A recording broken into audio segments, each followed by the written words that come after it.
Disposable vapes like these are under increasing scrutiny by regulators, and flavored versions like this one are actually being banned across the United States. So we thought it'd be interesting to x-ray one of these disposable vapes and see what's inside. This particular model is a Float Mellow, a high-capacity disposable vape with a display and a rechargeable battery. From the outside, it looks simple.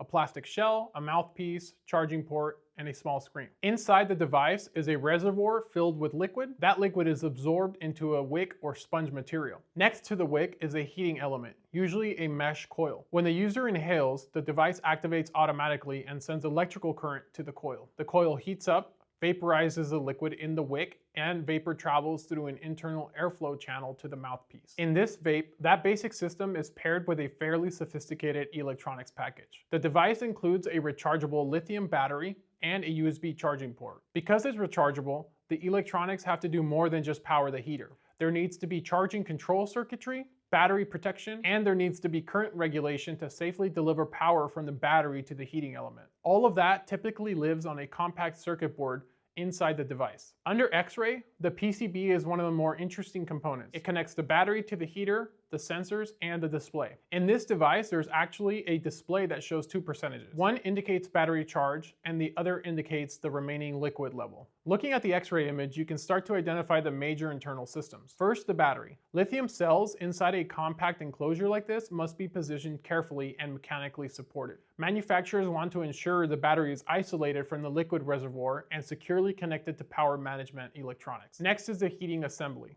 The mesh coil that vaporizes the liquid must be positioned precisely relative to the wick. If the wick is misaligned, the heater can run dry. If the heater is misaligned, vapor production and consistency can suffer. Under X-ray, you can see the heater location, the wick material, and the reservoir that feeds it. You can also verify the airflow path that carries vapor from the heating chamber to the mouthpiece. Then there are the electrical connections. The battery connects to the PCB. The PCB connects to the heating element, and the PCB drives the display and control electronics. For manufacturers, X-ray inspection helps verify that those connections are solid. You can detect voids in the solder joints, misaligned components, and potential shorts in unintended contact between conductors. And you can confirm that wires and connectors are routed correctly through the enclosure. What looks like a simple disposable product from the outside is actually a tightly packed system of batteries, electronics, heaters, and fluid delivery components. And when you look at it through X-ray, you can see exactly how all those systems come together inside the device. Make sure to subscribe for future X-ray teardowns, and thanks for watching.